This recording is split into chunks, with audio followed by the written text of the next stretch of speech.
Continue assistindo nossa entrevista com o prefeito Carlos Delgado. Sempre lembrando que o jornalismo do Box 3 TV é um oferecimento de Michele Cozinha de Brasa. O assunto da Santa Casa, que demanda certo cuidado. Então, essa entidade a gente sabe que funciona já sob um regime de requisição administrativa, certo? Assim, ela funcionou durante os últimos 8 anos. Nós reconhecemos também que, se não fosse essa atitude, talvez o próprio hospital não estivesse funcionando atualmente, né? Então, o seu governo deseja e pretende manter esse atual regime? A gente sempre foi muito claro quanto a isso, né? Não é o ideal, não é o melhor formato, mas hoje, no nosso entendimento, é a única maneira viável do hospital se manter, vamos dizer assim, mesmo com déficit.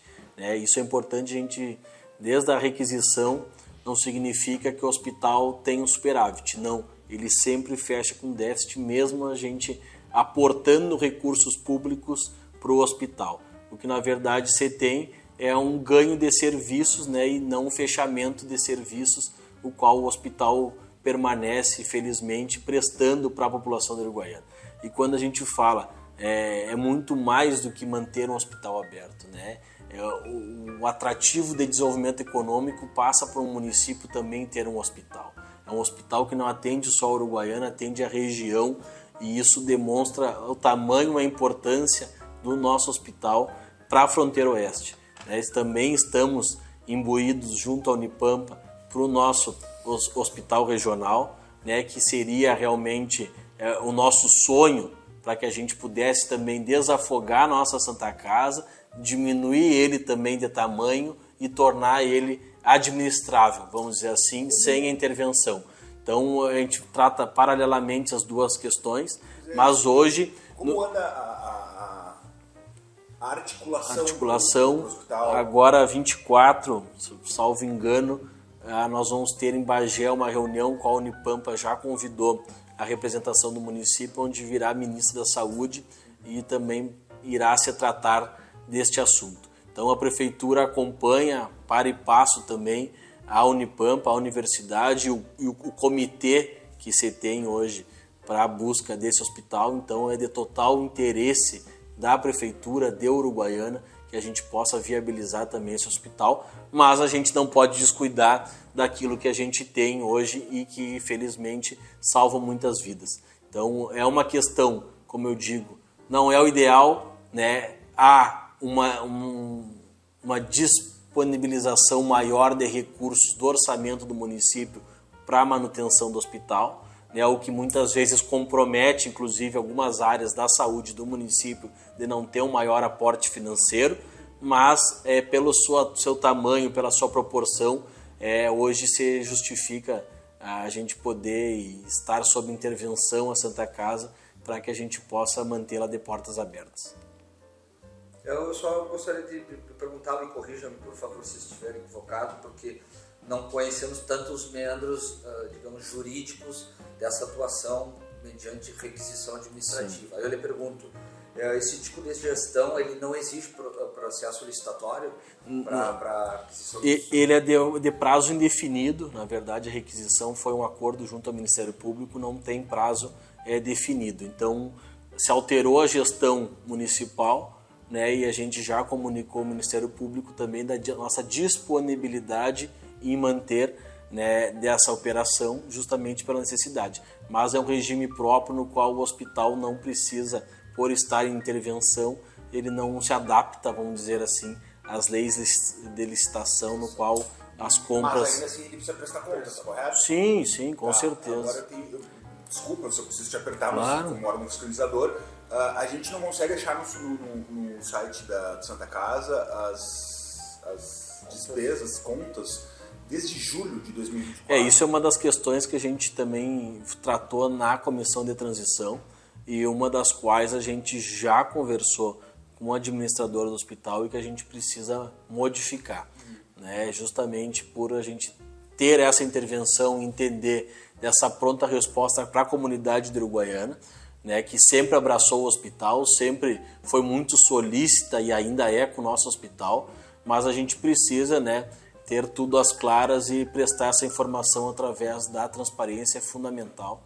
Então a gente já fez também essa solicitação, porque a gente entende ser bem útil e necessário. Recentemente tivemos um outro episódio que envolveu a prestação de serviços lá dentro, mais especificamente na ala da traumatologia, né, quando se trouxe à luz por um outro veículo de comunicação que o servidor não estaria cumprindo com o seu horário devido. Hoje o Box 3 teve acesso a um documento oficial assinado pela Santa Casa, emitido à empresa prestadora desses serviços para a qual o referido servidor presta serviço, que ele fosse desligado de suas funções à Santa Casa. Nesse sentido, como é que o Executivo enxerga esse episódio? Porque seria, desculpe, não me entenda mal, mas uma falta de fiscalização para com o serviço do prestador. Então, queria sua manifestação. Na verdade, de uma maneira muito tranquila, nós entendemos sim, né, que todo e qualquer prestador de serviço tem as suas obrigações e seus direitos. Então, no momento que isso não é cumprido, né, a gente precisa dar resposta para a população da Uruguaiana. Então, independente, nós precisamos ter como princípio na administração pública a impessoalidade. Então, todo e qualquer servidor está sujeito, né, a cobranças e precisa, sim, atentar àquilo das suas obrigações. Então, é um direito no qual o hospital, entendo que no momento que não teve aquela prestação daquele serviço, que teve, né, aquela prestação de serviço comprometida, ele também tem o direito de buscar as vias legais para a rescisão unilateral desse contrato.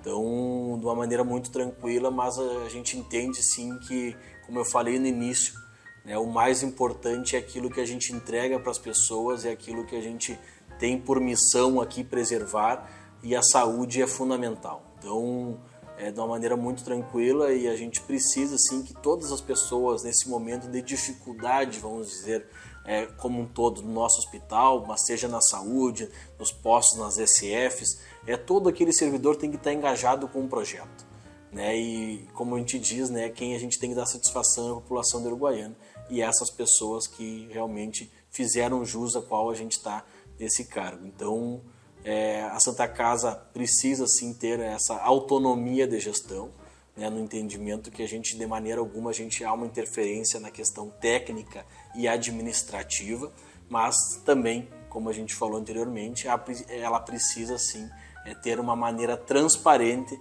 da sua prestação de contas para a comunidade uruguaiana, e é isso que a gente vai trabalhar.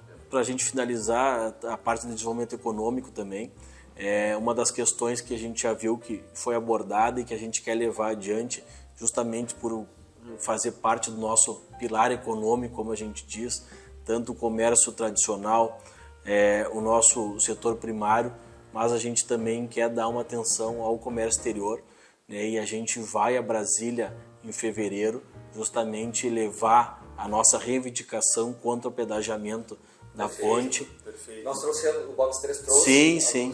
Então a gente vai a Brasília também manifestar, né, e vamos convidar as entidades locais, não só as entidades ligadas diretamente ao comércio exterior, mas a gente entende que o prejuízo para o município é geral, né? Quando a gente afeta um dos pilares econômicos, a gente acaba afetando toda a cadeia econômica. Então a gente quer convidar não só a BTI, o SDAERGS, mas também o CDL, o Sindilojas, tudo que faz referência à economia do município se fazer presente, porque qualquer prejuízo, né, no caso um pedagiamento, um prejuízo que nós tenhamos em alguma dessas atividades, ela impacta em todos e é um prejuízo significativo e sem precedentes para o município, uma vez que o comércio exterior também é uma das parcelas significativas de emprego e de distribuição de renda no município. E quanto maior o estofo de que tu está juntando com essas entidades, mais corpo ganha a causa. Né? Isso é uma questão que eu vejo que foi um dos legados pós-pandemia, se a gente pode dizer assim. Nesse momento de dificuldade, a união dos setores é fundamental, né? E muitas vezes esses setores não se conversavam. E esse amadurecimento também político de entidade é fundamental, porque Se a gente quer desenvolver uma Uruguaiana do turismo, Uruguaiana, nós precisamos fortalecer a cidade como um todo. Então, tudo que diz respeito a alguma atividade no município diz respeito a todos. Então, a gente precisa estar de mão dadas, inclusive nós vamos fazer esse convite para levar essa reivindicação. A gente sabe que o que se teve até o momento foi algo vertical, né, que veio de cima para baixo, sem nenhuma manifestação, interesse local e que pode ser prejudicial. Maravilha. Cumprimentar pela clareza das ideias. Muito obrigado. Não, e a gente que agradece e está sempre à disposição aí, né, e trazer assuntos realmente, porque é importante esse acompanhamento por vocês, né, e a gente poder adiantar alguns assuntos, inclusive, que a gente vai fazer. Às vezes a gente precisa tratar de alguns assuntos que não são tão... Claro, enfim, mas isso aí faz parte, né, do trabalho. Mas a gente está sempre à disposição. Esse segmento é um oferecimento de Michele Cozinha de Brasa.